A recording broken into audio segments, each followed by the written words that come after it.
Okay, welcome to the training video 2. In this, we are going to cover the following topics. That is the basic syntax. We will write the first Python program. We'll work with some identifiers and reserved words. We'll see how we can comment and how to write program. Basically, we understand about lines and indentations here. We'll also try to see some variables, not all, but the basic variables we will see in this module. So let's begin. As you saw yesterday that we had created a project, a Python project called module 1, in which we created a package demo under which we have a module, okay, a Python module named demo python 1. So Python module is nothing but a Python file which has the extension .py. Okay, the same file we can execute from command prompt, like we saw yesterday that when we type Python it takes us to this command prompt. So whatever code is written in this Python module, that is this Python file, can be executed from the command prompt also. Okay, so now we will learn about the basic syntax of the language. Okay, what is a syntax? A syntax is nothing but a set of rules that every coding language follows, right? Now for example, this is the file where I'm supposed to write the code, and the simple code is, say I want to print something. That's the simplest line. So the command is print, and within these brackets you will give the string that you want to print. Now string is nothing but a sequence of characters together. So I say, hello, how are you doing? Okay, so this is a string that you want to print. Print where? Print on the console. Output it on the console. Okay, so all of this terminology, if you're a beginner, may not make sense to you, but as we go forward, I would demonstrate you what is a console, how do we run this program, etc. So things will make sense to you. Okay, so I have just one line in this program which says print hello, how are you doing? This is within these brackets. Okay, so let's see how I can execute this program. So the program only has this one line in it. You see this green button here which says run as. If you say run as, it runs as Python run. Okay, it's a Python program, so you use Python run. Once you execute it, down there another window opens, and you can see the title of the window here, console. So this is the console that says the same string it outputs, hello, how are you doing? Okay, so whatever code you write here, the results will be shown in console. There's another way that you can execute this. I will copy the path of the file, copy it, and I'll try to reach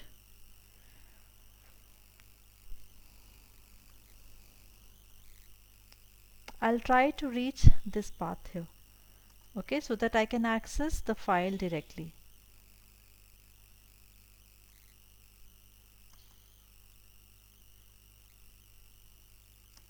Inside which demo, inside which the file. Now I will call Python command, and here I'm going to execute the same file demo python 1, but on the console here on this command line interface. So I will say Python and then name of the file, right? Demo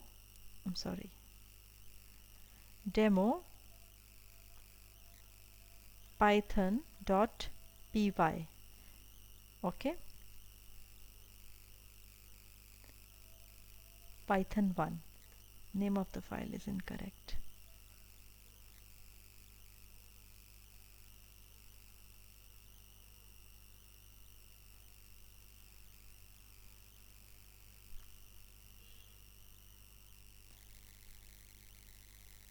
Okay, so you needn't go to the Python command prompt. You can directly execute the file like this. You give Python and the name of the file, which is demo python1.py. Okay, and it prints you the value here on console. Hello, how are you doing? Just as it prints on this console. So the behavior of this console and over here what Eclipse gives you is the same.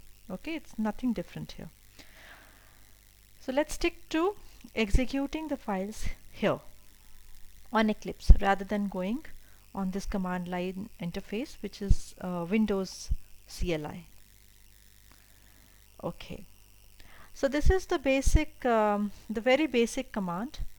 Now in Python, each line is a logical command, it's an instruction. So every line that you see is an instruction, right?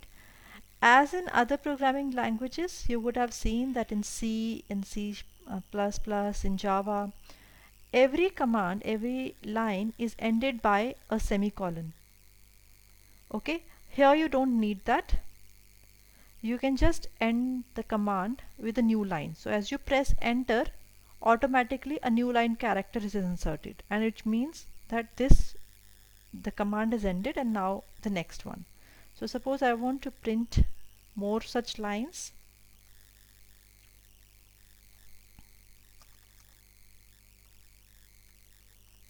Okay, so now this is one command, then it will move to the next line which has nothing in it.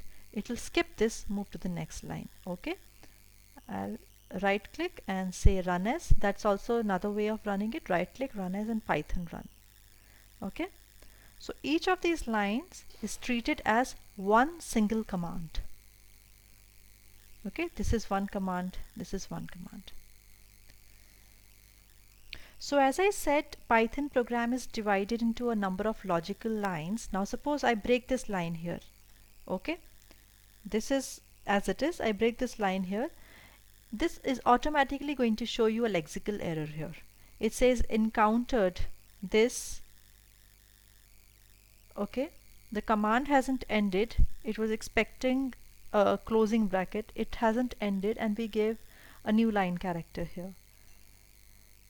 So always the end of a logical line is represented by new line token, new line character. This will throw an error. Okay, already it is showing the interpreter has read the line and it is kind of suggesting you that there is an error. But suppose we run it also, you'll see that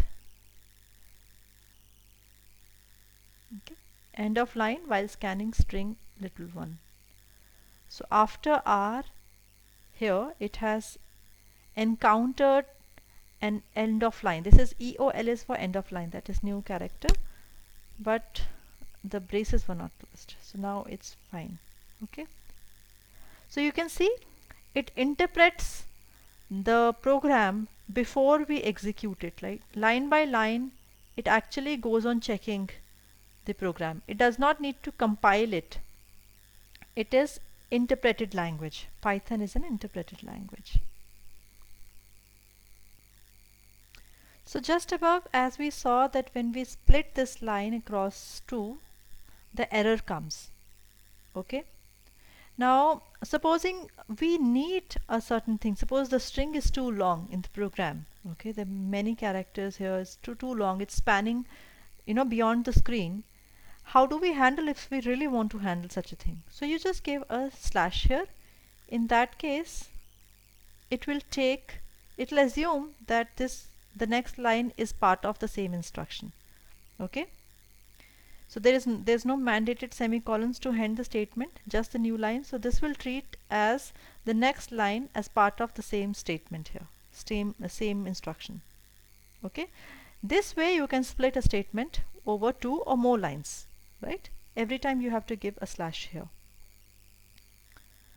This you might need for the purpose of readability. Suppose when the line is sentences are too long and it is going beyond the screen here, and you want to ease the readability. In that case, you can have these slashes and you can have multiple lines. You can break them into multiple lines. So this should run absolutely fine. Now you see when it runs, it completely joins the strings. Over here, just for the purpose of representation, we are splitting the lines, but it's actually being treated as one line. That is why it prints the entire thing together, right? Okay, now we come to another topic of indentation. Okay, this syntax is mandatory here. Python is very strict about the spaces and the tabs that you leave here, so every language, you see, there are blocks of code that are delimited either by braces or some spaces, right? Python is very particular about this. For example, now you have this first line here print, another line here print. Okay, so this is one single block because they're starting at certain space here. Okay, now suppose I give an extra space to this second statement print. See what happens.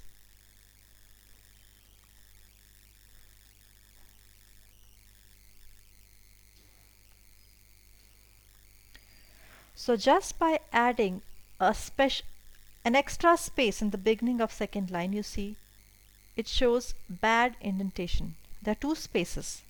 Okay, so Python logically organizes a block of code with the help of spaces or tabs, equal number of spaces. Now if I run this, it will show you indentation error, unexpected indent. Okay, so you have to make sure that if you indent here, it should be same, right?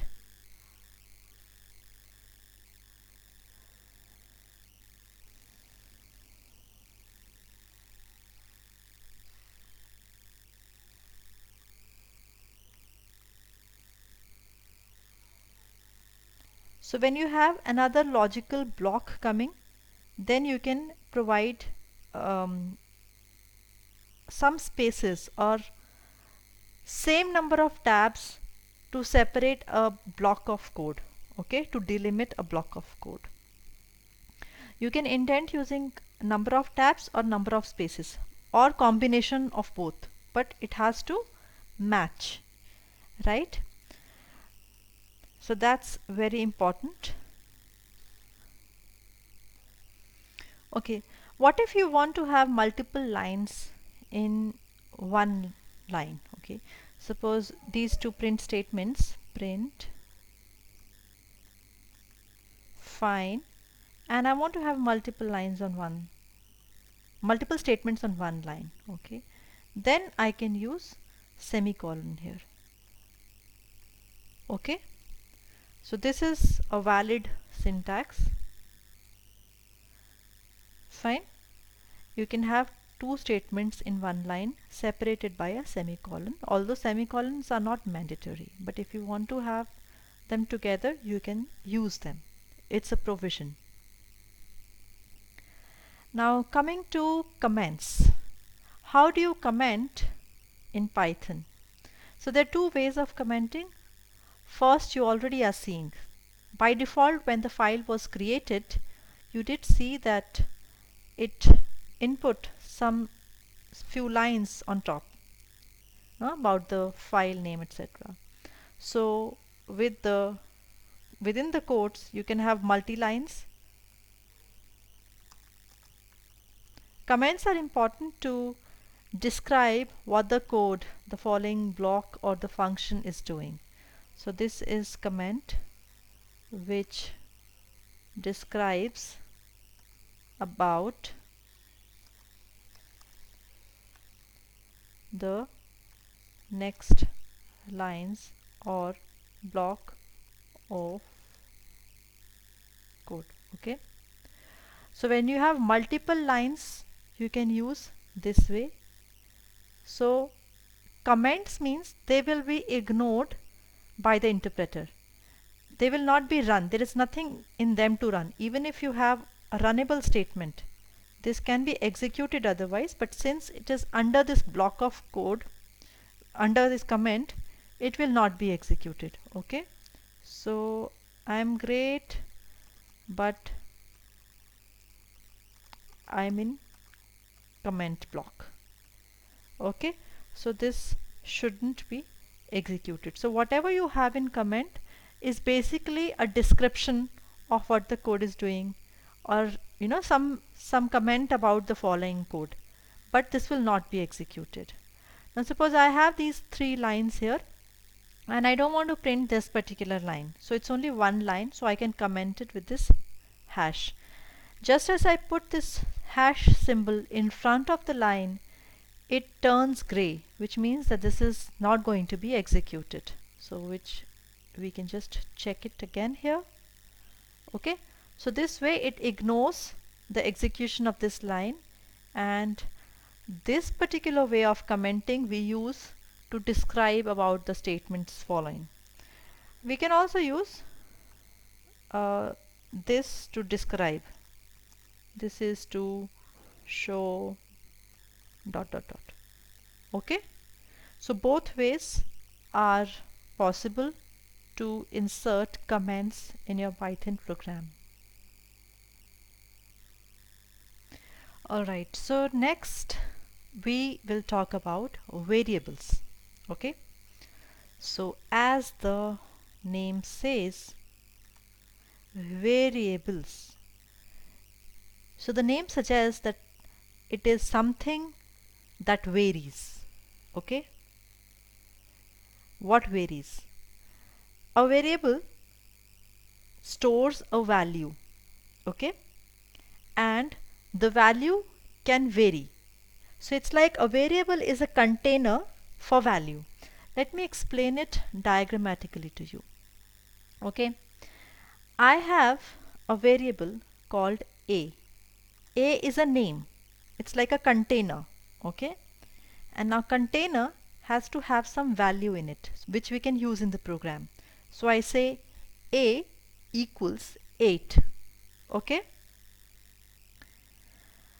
so what does this mean? This means that at the level of memory, the memory is divided into blocks. Okay, and as soon as I say a equals 8, a is block of 2 memories, for example. Okay, whenever I say a block of 2 memories is blocked and given a name as a, and in which when I assign the value 8, it stores the value 8. So it's like a container, and this is the size of the container, and the value is 8. Okay, now if I change it to a string cat, okay, what will it do? It will allocate a bigger container now, because the value is different, it's bigger, right? So it will allocate 3 blocks, and these 3 blocks will have some value CAT, and it can be accessed by the variable a, right? Let's have a look. So I have this variable and I want to print it. Okay, a is the variable and has the value cat, and I'm going to print it. So rest of these things I can simply block. I can comment. Okay, so comment, right? You can go to source and comment. So now in my program I have just these 2 lines of code. All the rest of the lines that we used for the purpose of demonstration before are now dead code, because I have commented the block. I am going to right click and run it, and you say a prints cat. So this is the variable, this is the container which has the value cat, and that is called variable. Now as the word says variable, that means the value can vary. So I can change it this time to 8. Okay, and right click and run. It will print me 8. Okay, from this diagram you can make sense. The same variable can be used to contain different value, and I am not telling it in the beginning or from the program. You can see I can just change the value from integer to a string. Now this is a string, and the earlier one 8 was an integer, so I can assign any value to this name of the variable, which is a, and I can refer to this value by a anywhere in the program, right? Over here I'm using it to print. I'm not giving it any indication that a is supposed to only contain 8, an integer value, or it's supposed to only contain a string value. Okay, automatically on the fly this particular discretion is made by the program. So Python has this speciality that it can read what value I'm assigning, and it can block the code, block the memory blocks accordingly, according to the value I have, which means that it is dynamically typed, which means the type of the value we don't need to specify in the beginning. Automatically Python interpreter, when it reaches here, it sees that it is a string value and it allocates the blocks accordingly. Okay, so this is dynamically typed. On the fly it is deciding.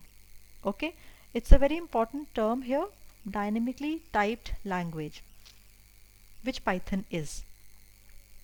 So based on the value assigned, the interpreter will decide its data type, what type of data it has.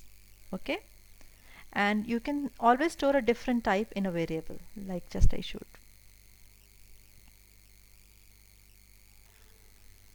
There are certain rules that we have to keep in mind while declaring a variable. So this, when you say a, when you just write a or any variable, it is called declaring a variable. You have declared that the variable is there, and when you put value into it, it's called assigning the variable. Okay, assigning a value to a variable. So when you declare a variable, when you give a name of a variable, there are certain things that you must keep in mind, that the variable name cannot start with a number. Now you cannot have a variable called a1a and give it a value 10. Okay, a variable name cannot start with a number, so I will just give cannot start with a number. And variables are case sensitive. Now if you give a equals cat, this is a different variable. Okay, small lettered and capital letter, they will make two different variables, right? They can only contain alphanumeric characters. Now I cannot have 1a, this is not allowed, but a1 is allowed. Alphanumeric, first is alphabet and then followed by numeric, that is allowed. So this is a wrong declaration, and this one is allowed. I can put some value into it, right? Alphanumeric, or you can have a 1 2 3 whatever. You can even have underscores, right? Underscores are also allowed. Alphanumeric and underscores are allowed. Special characters are not allowed. You cannot have exclamation mark and s equals this. This is not allowed, right? So these are some rules that you have to keep in mind before you declare a variable. So variable is nothing but an identifier. So it identifies a particular value, right? You can identify what value it has through the name of it. So by default, I mean, normally it's the convention that you can use any letters A to Z to name a variable. Okay, and you can use anything from the capital letters, any digit you can use, 0 to 9, any combination of digits you can use to create an identifier or a variable name. This is also called as an identifier. And you can use underscore. So now these identifiers are not only the variable names. Going forward we will see functions that require a name from us, that will also be identifiers. So anything that you are creating, function names or variables or whatever in your program to identify it, a block of code or a certain value, those are called identifiers. So these are the rules to name an identifier. You can use any of these, and what you cannot use is the special characters like exclamation, at the rate, hash, dollar sign, percentile. Okay, all of these special characters cannot be used, right? So if you have these in mind, you cannot go wrong, and identifiers can be named. Correct? So every programming language has some reserved words. Okay, reserved words means for the purpose of its function, operation, some words are reserved. They are called keywords. Okay, they are there for some special purpose. Okay, like to create a function, you have to use certain thing, right? So you use def. When you write def and you write some function name, some name here, it means that this particular name is a function. Okay, you're defining a function. So def is a special keyword. Now for example, you have for, not, if, else, okay, true, false. So these are special keywords that are used for in the programming language for some purpose. Of course, these keywords or reserved words you cannot use as the name of identifiers. Okay, you cannot use a keyword as an identifier. Keywords are reserved names. Okay, if you use them as identifier, this will result in an error. So if say I use for is a keyword, and you see Eclipse will color code the keywords differently. You can see that for is a keyword and hence it's turned in blue. But if I try to use some character for it, it will show me an error. Okay, for one, it's the color is turned. Now it is not showing any error. But for is a special keyword which is used for the purpose of programming in the language, and that is why it shows error here, right? So you cannot use your keywords or reserved words for naming identifiers. So over here you will see the list which are Python keywords, and, as, assert, break, class, continue, def, del, else, if, global, import, from, for, finally, false. So these are all keywords that you cannot use to name your variables. So just keep them in mind. However, with practice you will know what each of these keywords are doing, and you will understand. You'll not have to remember them, you will understand automatically by the use of practice, by practicing that these keywords you wouldn't be using in your variables.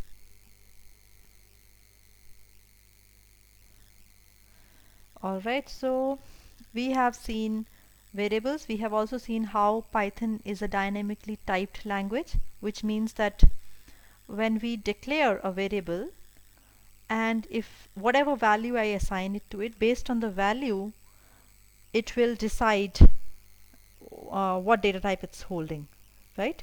A variable can hold any type of value at a later instant also, which means that we can reassign Python variables.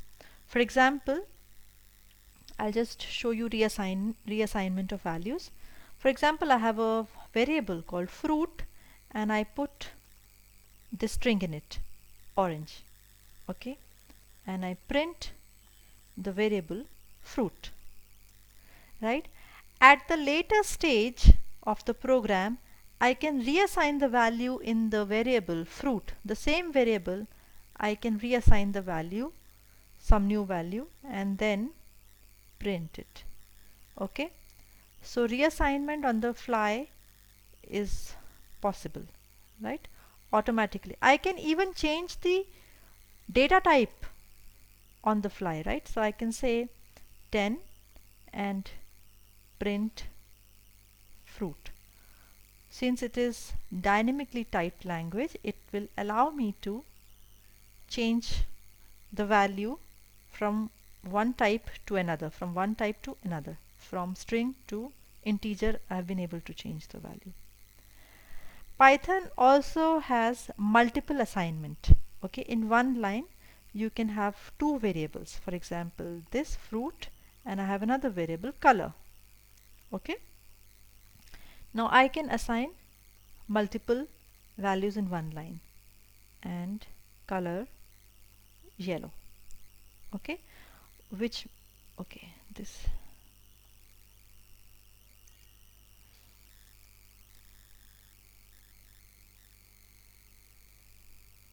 wait, I have to give them a string.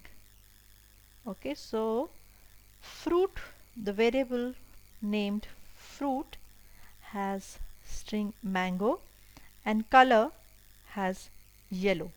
Okay, now I'll print them both. I'll print fruit comma color. Okay,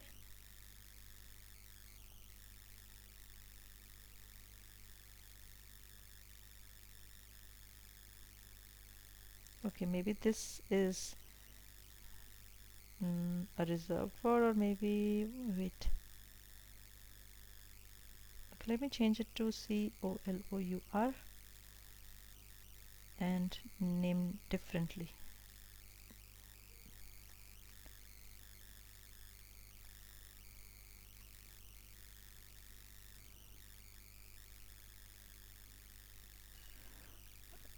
Oh, it's automatically imported, so that was not the issue. Some random import automatically happened. Fine. So this is how you can have multiple assignments in one line also.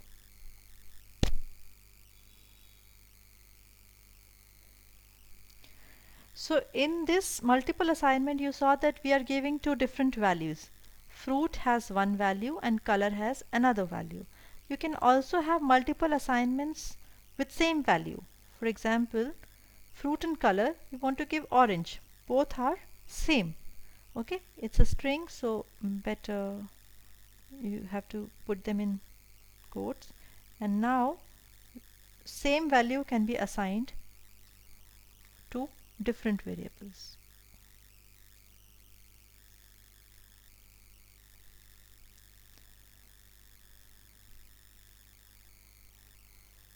Too many values to unpack. Okay, let me just comment it.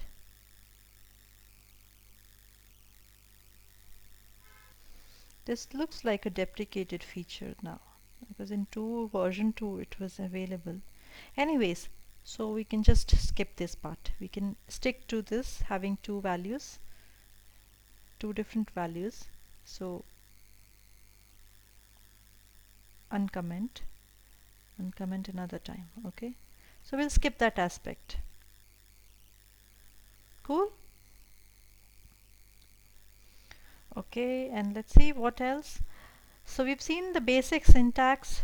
First Python program, identifiers, reserved words we have talked about, lines, indentation and comments, variable types, assigning values to variables, standard data types, numbers. Okay, so we'll talk about numbers now.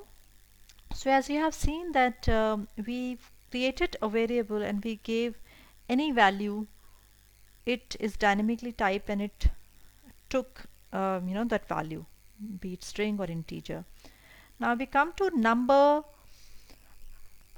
data type. Okay, that's a standard data type. As the name suggests, Python number types, it is going to store some numeric value. Okay, it numeric value can be integer, can be float, which means it can be a decimal value.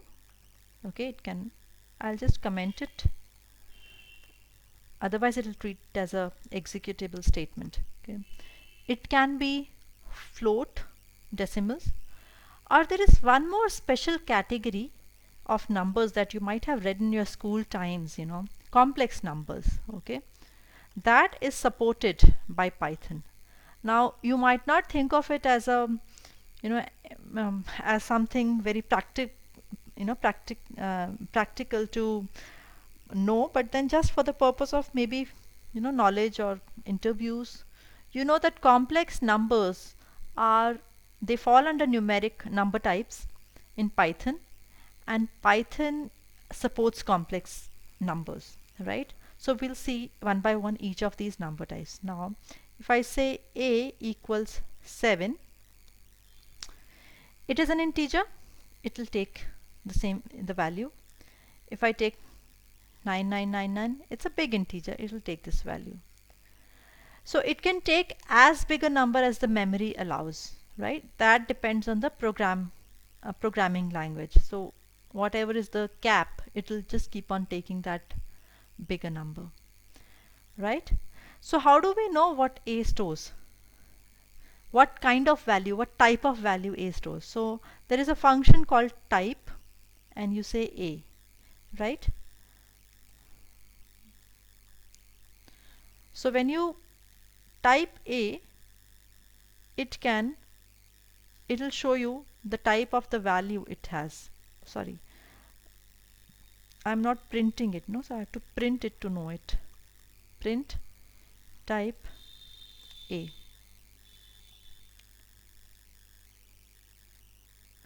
So it says class int. So this is an integer class, it's storing an integer value.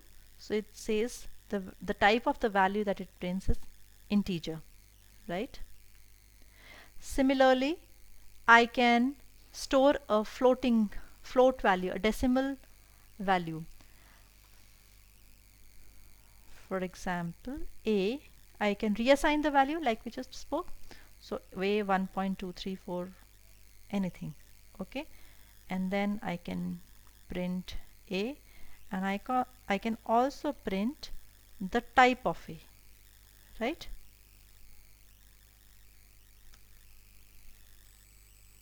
So this is basic number type, right? So first it shows the value 99999 class integer, then it shows the next value that we have reassigned to the same variable, and class is float. A float is only accurate up to 15 decimal places. So after that it rounds off the number. So if there were 15 digits after this point, it will round off that 16th value, 16th number, right? The third integer type is complex number. Now how do we define complex number? Declare a and assign the value, say 2 plus 3j. So if you remember, this is the numeric part, the real part, and this is the imaginary part of the number, right? So Python handles these. It's the inbuilt support is given.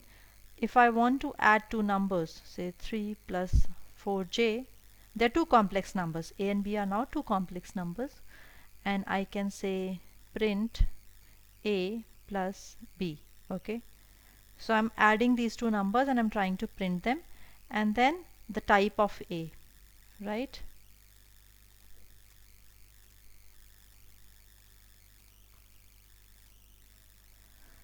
So it says 5 plus 7j. It adds real component to a real component of a to real component of b, and imaginary component of a to imaginary component of b. Shows you the result here, and this is the class complex.